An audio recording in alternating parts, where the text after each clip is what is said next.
Hi hello ಎಲ್ರಿಗೂ ನಮಸ್ಕಾರ. ನೋಡಿ ನಾನು ಮಶ್ರೂಮ್ ರೆಡಿ ಇಟ್ಕೊಂಡಿದ್ದೀನಿ.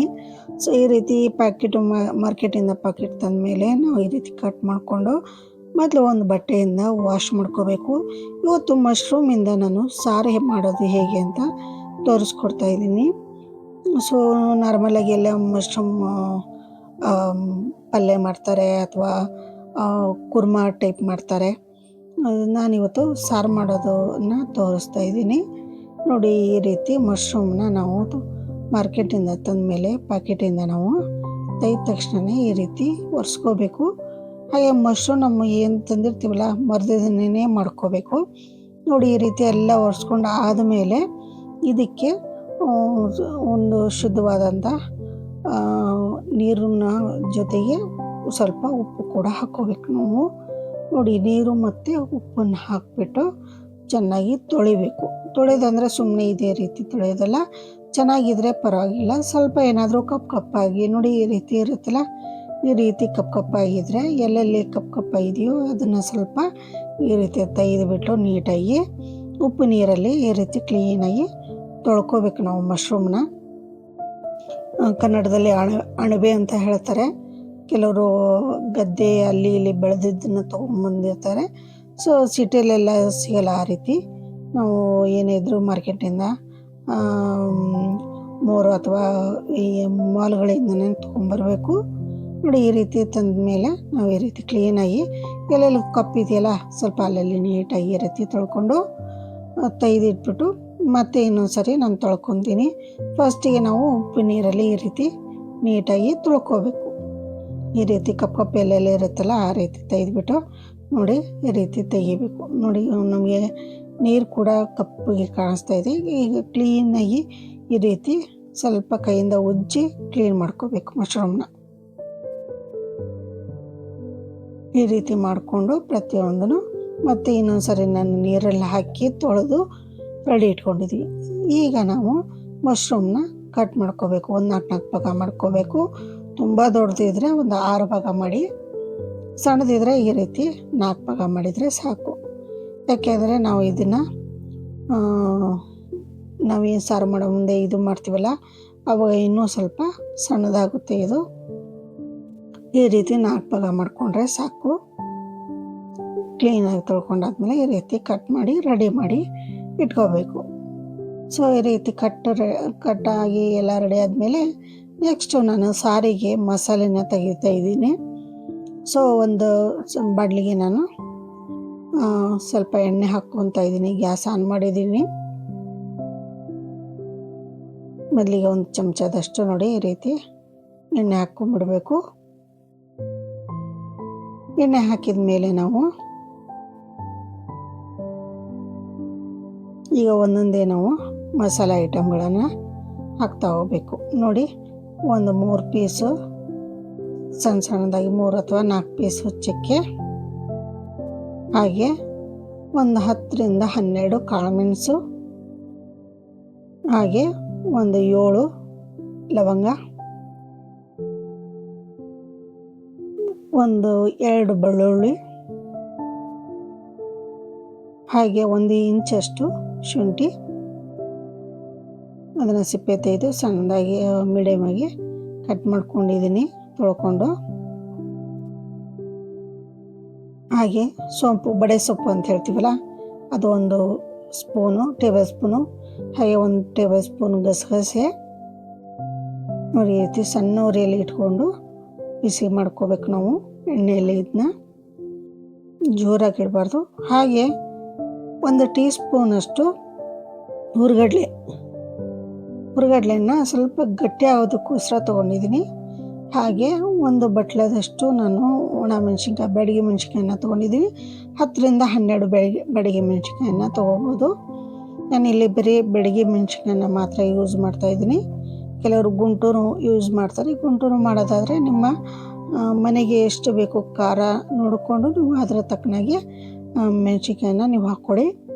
ಒಣ ಮೆಣಸಿನ್ಕಾಯನ್ನ ನಾನು ಇಲ್ಲಿ 10ರಿಂದ 12 ತೊಗೊಂಡಿದ್ದೀನಿ. ಸ್ವಲ್ಪ ಸಣ್ಣದಾಗಿದ್ದಾವೆ ಕೆಲವೊಂದು, ಹೀಗಾಗಿ ಒಂದು 12 ಮೆಣಸಿನ್ಕಾಯನ್ನ ತೊಗೊಂಡಿದ್ದೀನಿ. ಹೀಗೆ ಸಣ್ಣ ಉರಿಯಲ್ಲಿ ಸ್ವಲ್ಪ ಎಣ್ಣೆಯಲ್ಲೇ ನಾವು ಚೆನ್ನಾಗಿ ಈ ರೀತಿ ಫ್ರೈ ಮಾಡ್ಕೋಬೇಕು. ಈ ರೀತಿ ಫ್ರೈ ಮಾಡ್ಕೊಂಡ್ಬಿಟ್ಟು ಈ ಮೆಣಸಿನ್ಕಾಯಿ ಎಲ್ಲ ಚೆನ್ನಾಗಿ ಎಣ್ಣೆಯಲ್ಲಿ ಫ್ರೈ ಆಗಬೇಕು. ಸೊ 1-2-3 ನಿಮಿಷ ನಾವು ಚೆನ್ನಾಗಿ ಮೀಡಿಯಮ್ ಸಣ್ಣ ಉರಿಯಲ್ಲಿ ಇಟ್ಕೊಂಡು ಕಾಯಿಸ್ಬೇಕು.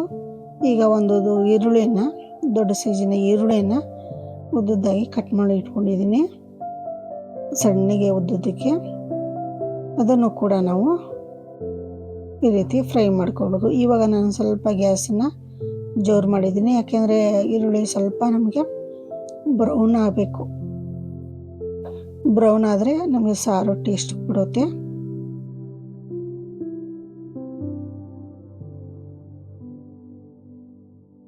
ಈ ರೀತಿ ಬ್ರೌನ್ ಆಗೋ ತನಕ ನಾವು ಕಾಯಿಸ್ತಾ ಇರಬೇಕು.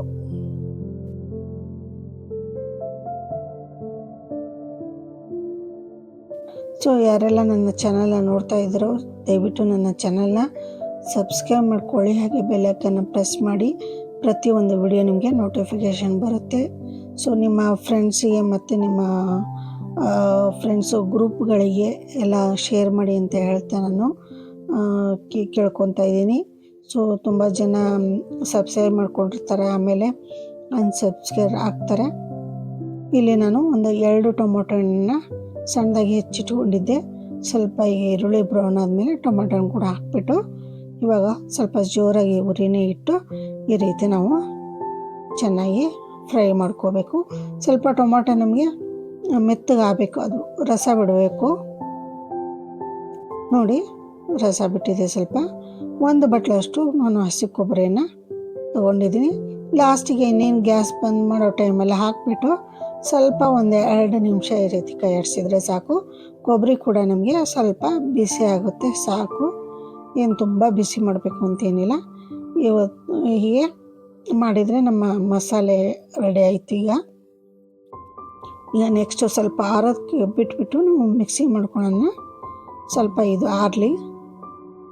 ಸೊ ಈಗ ನೋಡಿ ಆರಿದೆ, ಪೂರ್ತಿ ತಣ್ಣಗಾಗಿದೆ ಮಸಾಲೆ ಎಲ್ಲ.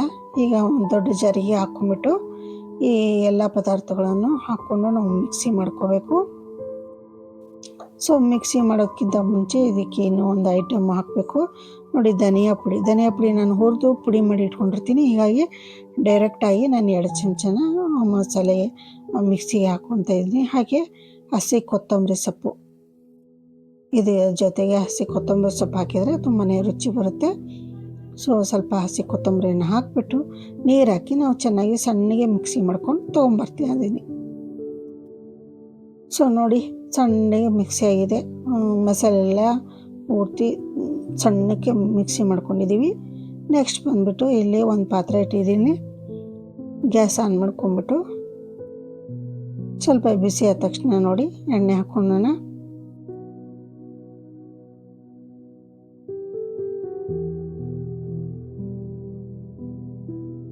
ಎಣ್ಣೆ ಸ್ವಲ್ಪ ಬಿಸಿ ಆಗಬೇಕು. ಒಂದು 2 ಚಮಚದಷ್ಟು ಎಣ್ಣೆ ಹಾಕ್ತಾಯಿದ್ದೀನಿ. ಎಣ್ಣೆ ಬಿಸಿ ಆದ ತಕ್ಷಣ ನಾವು ನೆಕ್ಸ್ಟು ಸಾಸಿವೆ ಜೀರಿಗೆನ ಹಾಕ್ಕೋಬೇಕು. ಈಗ ಎಣ್ಣೆ ಬಿಸಿಯಾಗಿದೆ. ಈಗ ಒಂದು ಸಣ್ಣ ಚಮಚದಷ್ಟು ಜೀರಿಗೆ, ಸಾಸಿವೆ ಹಾಕಿದ್ದೀನಿ, ಹಾಗೆ ಜೀರಿಗೆ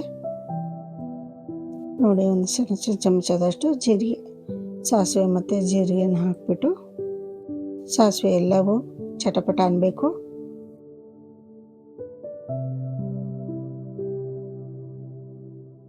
ಈ ರೀತಿ ಒಗ್ಗರಣೆ ಹಾಕ್ತಾ ನಾವು ನೆಕ್ಸ್ಟು ಕರಿಬೇವು, ಹಸಿ ಕರಿಬೇವು ಇದ್ರೆ ಹಸಿ ಹಾಕಿ ಸ್ವಲ್ಪ ನಾನು ಒಂದು ದಿವಸ ಆಗಿದೆ ಆಲ್ರೆಡಿ, ಸ್ವಲ್ಪ ಒಣಗಿದೆ. ಹಾಗೆ ಒಂದು ಮೀಡಿಯಮ್ ಸೈಜಿನ ಈರುಳ್ಳಿನ ಸಣ್ಣದಾಗಿ ಕಟ್ ಮಾಡಿ ರೆಡಿ ಇಟ್ಕೊಂಡಿದ್ದೆ. ಸೊ ಒಂದು ಈರುಳ್ಳಿನ ಹಾಕಿದ್ದೀನಿ. ಈಗ ಚೆನ್ನಾಗಿ ಸ್ವಲ್ಪ ಬ್ರೌನ್ ಆಗೋ ತನಕ ನಾವು ಈರುಳ್ಳಿ ಒಗ್ಗರಣೆಯಲ್ಲಿ ಕ್ಲೀನಾಗಿ ಈ ರೀತಿ ಎಣ್ಣೆಯಲ್ಲೇ ಫ್ರೈ ಮಾಡ್ಕೋಬೇಕು. ಸ್ವಲ್ಪ ಬ್ರೌನ್ ಆಗಬೇಕು ಈರುಳ್ಳಿ, ಅಲ್ಲಿ ತನಕ ಸ್ವಲ್ಪ ಚೆನ್ನಾಗಿ ಈ ರೀತಿ ಕೈ ಆಡಿಸ್ಕೊಂಡ್ಬಿಟ್ಟು ಬ್ರೌನ್ ಆಗೋದಕ್ಕೆ ಬಿಡೋಣ.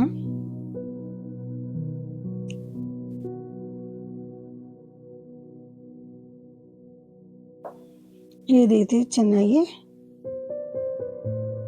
ಬ್ರೌನ್ ಆಗೋ ತನಕ ನಾವು ಸ್ವಲ್ಪ ಉರಿ ಮೀಡಿಯಮ್ ಸೈಜಲ್ಲೇ ಇಟ್ಕೊಂಡಿದ್ದೀನಿ. ತುಂಬ ಜೋರಾಗಿಟ್ಟರೆ ಎಣ್ಣೆ ಸೀದೋಗುತ್ತೆ.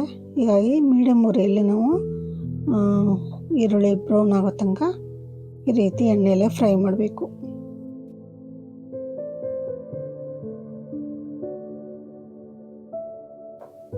ಸೊ ನೆಕ್ಸ್ಟ್ ಬಂದುಬಿಟ್ಟು ಸ್ವಲ್ಪ ಅರಿಶಿನ ಪುಡಿ ತುಂಬಾ ಒಳ್ಳೆಯದು, ರೋಗ ನಿರೋಧಕ ಶಕ್ತಿ ಇರೋದು ಅಂತ ಒಂದು ಪೌಡ್ರ್ ಅಂತಲೇ ಹೇಳ್ಬೋದು. ಈಗ ನೆಕ್ಸ್ಟ್ ನಾವು ಏನು ತೊಳೆದು ಕಟ್ ಮಾಡಿ ಇಟ್ಕೊಂಡಿದ್ವಲ್ಲ ಮಶ್ರೂಮ್ನ, ಅವೆಲ್ಲವನ್ನು ನಾವು ಈಗ ಎಣ್ಣೆಗೆ ಹಾಕ್ಕೋಬೇಕು. ಈಗ ಚೆನ್ನಾಗಿ ಸ್ವಲ್ಪ ಎಣ್ಣೆಲೆ ನಾವು ಈ ಮಶ್ರೂಮ್ನ ಬೇಯಿಸ್ಕೋಬೇಕು. ಒಂದು 5 ರಿಂದ 10 ನಿಮಿಷ ತನಕ ಎಣ್ಣೆಲೆ ನಾವು ಮೀಡಿಯಮ್ ಉರಿಯಲ್ಲಿ ಇಟ್ಕೊಂಡು ಇದು ಮಾಡ್ಕೋಬೇಕು. ಇಲ್ಲಿ ನಾನು ಮಶ್ರೂಮ್ಗೆ ಸ್ವಲ್ಪ ಉಪ್ಪು ಹಾಕ್ತಾಯಿದ್ದೀನಿ, ಸಾರಿಗೆ ನೆಕ್ಸ್ಟ್ ಹಾಕ್ತೀನಿ ನಾನು. ಈಗ ಮಶ್ರೂಮನ್ನು ನೋಡಿಕೊಂಡು ಅದರ ತಕ್ಕನಾಗೆ ಸ್ವಲ್ಪ ಉಪ್ಪು ಹಾಕ್ಕೊಂಡಿದ್ದೀನಿ ಅಷ್ಟೇ, ಒಂದು ಅರ್ಧ ಚಮಚದಷ್ಟು. ಈಗ ಸ್ವಲ್ಪ ನಾವು ಕೈ ಆಡಿಸ್ತಾ ಇದನ್ನು ಒಂದು 5 ನಿಮಿಷ 10 ನಿಮಿಷ ಸಣ್ಣ ಉರಿಯಲ್ಲಿ ನಾವು ಬಿಟ್ಬಿಡಬೇಕು. ಆವಾಗ ಎಣ್ಣೆ ಬಿಡುತ್ತೆ. ಹಾಗೆ ಮಶ್ರೂಮ್ ಎಲ್ಲ ನಮ್ಗೆ ಏನೀಗ ದಪ್ಪ ಕಾಣಿಸ್ತಾ ಇದೆಯಲ್ಲ, ಅದು ಸ್ವಲ್ಪ ಸಿಂಕ್ ಆಗಿರುತ್ತೆ, ಸಣ್ಣದಾಗಿರುತ್ತೆ. ಅಲ್ಲಿ ತಕ್ಕ ನಾವು ಸ್ವಲ್ಪ ಫ್ರೈ ಮಾಡ್ಕೋಬೇಕು. ಇಲ್ಲಿ ಪುದೀನ ಸೊಪ್ಪನ್ನು ಹಾಕ್ಕೊತಾ ಇದ್ದೀನಿ ನಾನು. ಪುದೀನ ಸೊಪ್ಪು ಹಾಕ್ಬಿಟ್ಟು ಚೆನ್ನಾಗಿ ಕಾಯಿಸಿದ್ರೆ ಮಶ್ರೂಮ್ ಒಳ್ಳೆ ಟೇಸ್ಟ್ ಕೊಡುತ್ತೆ. ಈ ರೀತಿ ಹಾಕ್ಬಿಟ್ಟು ಒಂದು 5 ನಿಮಿಷ ಮುಚ್ಚಿ ಚೆನ್ನಾಗಿ ಬಿಸಿ ಮಾಡ್ತಾಯಿದ್ದೀನಿ. ನೋಡಿ ಈ ರೀತಿ ನೀರು ಬಿಟ್ಟಿದೆ, ಮುಚ್ಚಿಬಿಟ್ರೆ ಚೆನ್ನಾಗಿ ನಮಗೆ ಮಶ್ರೂಮ್ ಇದಾಗಿರುತ್ತೆ, ಮಶ್ರೂಮ್ ಟೇಸ್ಟ್ ಕೊಡುತ್ತೆ. ಆವಾಗ ನಾವು ಮಶ್ರೂಮ್ ಡೈರೆಕ್ಟ್ ಸಾರಲ್ಲಿ ಹಾಕಿದರೆ ರುಚಿ ಬರಲ್ಲ. ಈ ರೀತಿ ಚೆನ್ನಾಗಿ ಒಂದು 5 ರಿಂದ 10 ನಿಮಿಷ ಮಶ್ರೂಮ್ನ ನಾವು ಚೆನ್ನಾಗಿ ಬಿಸಿ ಮಾಡ್ಕೊಂಡಿರಬೇಕು.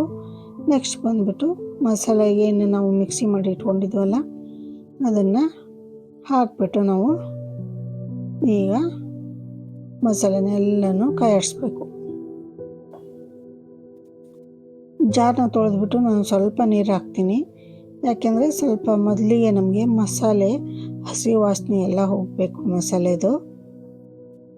ಹೀಗಾಗಿ ನಾನು ಜಾರನ್ನ ತೊಳೆದು ಸ್ವಲ್ಪ ನೀರು ಹಾಕ್ತಾಯಿದ್ದೀನಿ.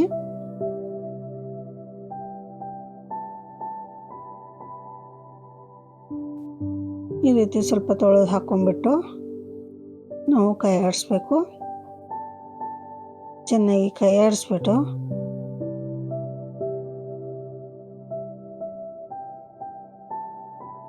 ಗಟ್ಟಿದೆ ಮಸಾಲೆ, ನಾನು ತೆಳ್ಳಗೆ ಮಾಡ್ಕೊತೀನಿ ಸಾರು. ಸೊ ಮೊದಲಿಗೆ ನಮಗೆ ಮಸಾಲೆ ಸ್ವಲ್ಪ ಕುದಿಬೇಕು, ಯಾಕೆಂದರೆ ಕುದ್ರೆ ಗಟ್ಟಿ ಇದ್ದಾಗಲೇ ಕುದಿಸಿದ್ರೆ ಈ ಮಶ್ರೂಮ್ಗೆಲ್ಲ ನಮಗೆ ಉಪ್ಪು ಖಾರ ಹುಳಿ ಎಲ್ಲನೂ ಹಿಡ್ಕೊಳುತ್ತೆ. ಸೊ ಒಂದು 5 ನಿಮಿಷ ಮುಚ್ಚಿಬಿಟ್ಟು ಮೀಡಿಯಮ್ ಉರಿಯಲ್ಲಿ ನಾವು ಚೆನ್ನಾಗಿ ಮಸಾಲೆನ ಬಿಸಿ ಮಾಡಬೇಕು. ಯಾಕೆಂದರೆ ಆವಾಗ ಮಶ್ರೂಮಲ್ಲಿ ಉಪ್ಪು ಖಾರ ಹುಳಿ ಎಲ್ಲನೂ ಹಿಡ್ಕೊಳುತ್ತೆ. ಹಾಗೆ ಮಶ್ರೂಮಿನ ಏನು ರುಚಿ ಇರುತ್ತಲ್ಲ ಅದು ಮಸಾಲೆಗೂ ಕೂಡ ಎಲ್ಲದಕ್ಕೂ ಈಕ್ವಲಾಗಿ ಶೇರ್ ಆಗುತ್ತೆ. ಆವಾಗ ನಮಗೆ ಮಶ್ರೂಮ್ ಆಗಿರ್ಬೋದು ಸಾರಾಗಿರ್ಬೋದು ತುಂಬಾ ರುಚಿ ಕೊಡುತ್ತೆ. ನೋಡಿ ಸಣ್ಣ ಉರಿಯಲ್ಲಿ ಇಟ್ಕೊಂಡು ನಾನು ಬೇಯಿಸ್ಕೊತಾ ಇದ್ದೀನಿ. ನೋಡಿ ಸಾರಿಗೆ ಈಗ ಎಷ್ಟು ಬೇಕೋ ಅಷ್ಟು ಉಪ್ಪನ್ನು ಹಾಕ್ತಾಯಿದ್ದೀನಿ. ನಾನಿನ್ನು ನೀರು ಹಾಕ್ತೀನಿ ಸಾರಿಗೆ, ಇದನ್ನು ಗಟ್ಟಿ ಇದೆ. ಸ್ವಲ್ಪ ನಮಗೆ ಮಸಾಲೆ ಹಸಿ ವಾಸನೆ ಹೋಗಲಿ ಅಂದ್ಬಿಟ್ಟು ನಾನು ಸಣ್ಣ ಉರಿಯಲ್ಲಿ ಇಟ್ಕೊಂಡು ಈ ರೀತಿ ಮಾಡ್ತಾಯಿದ್ದೀನಿ. ಕೆಲವರು ಗಟ್ಟಿ ಮಸಾಲೆ ತುಂಬ ಇಷ್ಟಪಡ್ತಾರೆ, ಅಂಥವರು ಇಷ್ಟಕ್ಕೆ ನೀವು ಹೀಗೆ ಗಟ್ಟಿಯಾಗಿ ಮಾಡಿಕೊಂಡು ರೊಟ್ಟಿ ಚಪಾತಿ ರೈಸಿಗೆಲ್ಲ ಊಟ ಮಾಡ್ಬೋದು, ಅದು ಕೂಡ ಚೆನ್ನಾಗಿರುತ್ತೆ. ಸೊ ನಮ್ಮ ಮನೆಯಲ್ಲಿ ಮಕ್ಕಳೆಲ್ಲ ಗಟ್ಟಿ ಮಸಾಲೆ ತಿನ್ನೋಕ್ಕೆ ಇಷ್ಟಪಡಲ್ಲ, ಹೀಗಾಗಿ ನಾನು ಇನ್ನೊಂದು ಸ್ವಲ್ಪ ನೀರು ಹಾಕ್ತೀನಿ. ಸೊ ಸೈಡಿಗೆ ಇನ್ನೊಂದು ಪಾತ್ರೆಯಲ್ಲಿ ನಾನು ಬಿಸಿನೀರನ್ನ ರೆಡಿ ಇಟ್ಕೊಂಡಿದ್ದೀನಿ.